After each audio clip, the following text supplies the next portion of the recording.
Mecca Medina के शिवलिंग का रहस्य व कहानी। मुस्लिम धर्म में मक्का मदीना बेहद ही महत्वपूर्ण और प्राचीन धार्मिक स्थल माना जाता है। इस्लाम धर्म में ऐसी मान्यता है कि मक्का मदीना मुसलमानों के लिए जन्नत का दरवाज़ा है, जिसे महज छू लेने के बाद एक मुसलमान के लिए जन्नत के रास्ते खुल जाते हैं। लेकिन मक्का मदीना के विषय पर कई सारी कहानियां सुनने को मिलती है और इन सभी कहानियों में मक्का मदीना में शिवलिंग की कहानी बहुत मशहूर है। कई लोग इस कहानी पर विश्वास करते हैं तो कई लोग इसे मनगढ़ंत कहानी के बारे में खुलकर चर्चा करते हैं। कई पौराणिक लोक कहानियों में यह सुनने को मिलती है कि मक्का मदीना में भगवान शिव को बंदी बनाकर रखा गया है। यदि कोई हिंदू मक्का जाकर वहां उस शिवलिंग पर जल डाल देता है तो शिवजी मुक्त हो जाएंगे। यही कारण है कि मक्का मदीना में मुसलमानों के अलावा किसी भी धर्म के लोगों का जाना वर्जित है। यह बात सच है या फिर लोगों की कल्पना, यह कह पाना थोड़ा मुश्किल है।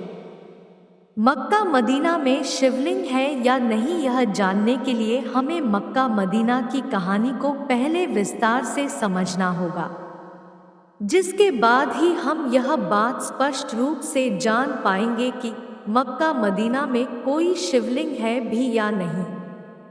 मुस्लिमों का सबसे पवित्र धार्मिक स्थान मक्का मदीना अरब में स्थित है। प्रतिवर्ष पूरी दुनिया से लाखों की संख्या में मुस्लिम जन मक्का मदीना में अपने गुनाहों की क्षमा मांगने के लिए और जन्नत पाने की इच्छा से जाते हैं। जिस तरह हिंदू 4 धाम तीर्थ करने के लिए जाते हैं, ठीक उसी तरह मुस्लिम तीर्थ करने के लिए मक्का हज करने जाते हैं। किंवदंती है कि मक्का में एक पवित्र काबा है, जिसका चक्कर लगाकर चुनने पर हज की यात्रा पूरी मानी जाती है। मक्का पहुंचने के लिए हज यात्रियों को पहले मक्का की राजधानी जेद्दाह या यूं कहें कि वो बंदरगाह जहां से लोग मक्का में प्रवेश करते हैं, उसे पार करना होता है। जेद्दाह अंतर्राष्ट्रीय हवाई अड्डे का भी मुख्य स्थान माना जाता है। जेद्दाह से मक्का जाने तक के पूरे मार्ग में हर तरह की नियमावली और निर्देशों का उल्लेख रहता है। जेद्दाह में यह निर्देश पहले दिया जाता था कि काफिरों का मक्का में आना मना है। बता दें, यहाँ काफिर शब्द का प्रयोग नास्तिक लोगों को दर्शाने के लिए किया जाता था। हालांकि बाद में काफिर शब्द की जगह नॉन मुस्लिम और गैर मुस्लिमों का शब्द का उपयोग किया जाने लगा। जेद्दाह से मक्का जाने तक के रास्ते में जितने भी निर्देश दिए जाते हैं वह अधिकतर अरबी भाषा में ही होते हैं। हिंदू तो हिंदू, इस क्षेत्र में ईसाई, यहूदी, पारसी, बौद्ध और जैन भी प्रवेश नहीं कर सकते हैं। मुसलमानों के सबसे बड़े तीर्थ स्थल मक्का मदीना में शिवलिंग होने की अफवाह सिर्फ आज से नहीं बल्कि कई साल पहले से सुनने में आ रही है। मक्का मदीना में शिवलिंग के होने की बात कई इतिहासकारों ने अपनी पुस्तकों में लिखी है। रोमन इतिहासकार, जिनका नाम दियोद्रस सलस है, उन्होंने अपनी पुस्तक में स्पष्ट रूप से यह वर्णन किया है कि मक्का मदीना में पहले मक्केश्वर यानी महाशिव का मंदिर था। यह उस समय की बात है जब मुसलमान वहां इबादत नहीं करते थे। यह वह समय था जब मक्का मदीना बना ही नहीं था। मक्का के बनने से पहले से ही वहां पर मक्केश्वर की आराधना होती आ रही है। ऐसा भी माना जाता है कि मक्का में 365 मूर्तियों की पूजा की जाती थी, लेकिन फिर बाद में मुसलमानों ने मूर्तियों को हटा दिया था। लेकिन मूर्तियों को हटाने के बाद भी उनके दाग वहीं पर रह गए हैं।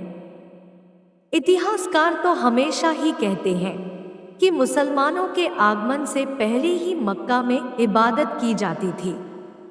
मक्का मदीना के पाक साफ स्थल होने का एक कारण यह भी है कि वह स्थल कुरान, जो कि मुसलमानों का पवित्र ग्रंथ है, उसका उद्गम स्थल माना जाता है। मक्का में काबा है, इसीलिए तो दुनिया भर के सभी मुसलमान नमाज पढ़ते समय अपना मुंह काबा की दिशा में ही रखते हैं, ताकि नमाज के समय उनकी बात सीधा अल्लाह तक पहुंच जाए। कई जगह यह स्पष्ट है कि मक्का की सबसे बड़ी तीर्थ पहले मक्केश्वर महादेव का मंदिर था।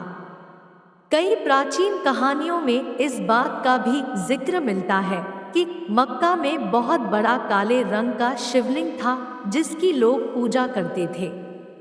ऐसा भी माना जाता है कि वह शिवलिंग आज भी खंडित अवस्था में मक्का में मौजूद है।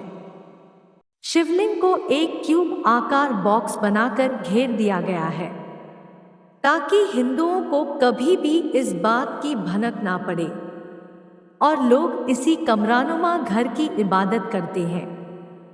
महान इतिहासकार P.N. ओक ने अपनी पुस्तक वैदिक विश्व राष्ट्र का इतिहास में मक्का में शिवलिंग होने की बात को विस्तार में स्पष्ट किया है। ऐसा भी कहा जाता है कि वेंकटेश पंडित ग्रंथ रामावतारचरित के युद्धकांड प्रकरण अद्भुत प्रसंग में मक्केश्वर लिंग का उल्लेख किया गया है, जिससे स्पष्ट होता है कि मक्केश्वर शिवलिंग सच में मौजूद है। पौराणिक ग्रंथों में यह भी कहा जाता है कि लंका का राजा रावण, जो बहुत बड़ा शिव भक्त था, एक दिन एक बड़ा सा शिवलिंग लिए अपने उड़न तश्तरी में लंका जा रहा था, लेकिन वह शिवलिंग इतना भारी था कि उन्होंने सोचा कि एक बार शिवलिंग को नीचे रखकर थोड़ा विश्राम कर लेता हूँ। फिर रावण ने शिवलिंग को जमीन पर रख दिया, लेकिन विश्राम करने के बाद रावण ने जब वापस शिवलिंग को उठाने की कोशिश की तब शिवलिंग को उठा नहीं सका। वही स्थान जहां रावण ने शिवलिंग को रखा था वह जगह मक्का ही था। कई पौराणिक ग्रंथों में यह भी कहा जाता है कि जिस स्थान पर आज मक्का है वहां श्री कृष्णा ने काल्यवन नामक राक्षस का विनाश किया था। मोहम्मद पैगंबर के आने से पहले शिवलिंग को लात कहा जाता था। मक्का में मौजूद काले पत्थर की लोग उपासना करते हैं, जिसकी इबादत करते थे, वह काले रंग का पत्थर नहीं बल्कि शिवलिंग है। मक्का में शिवलिंग की उपस्थिति पर गंगा के विषय में एक मशहूर कहानी है। कारण शिवजी गंगा और चंद्रमा के बिना नहीं रह सकते हैं। यह बात बिल्कुल सच है कि जहां महादेव की शिवलिंग होगी वहां पवित्र गंगा का स्थान जरूर होगा।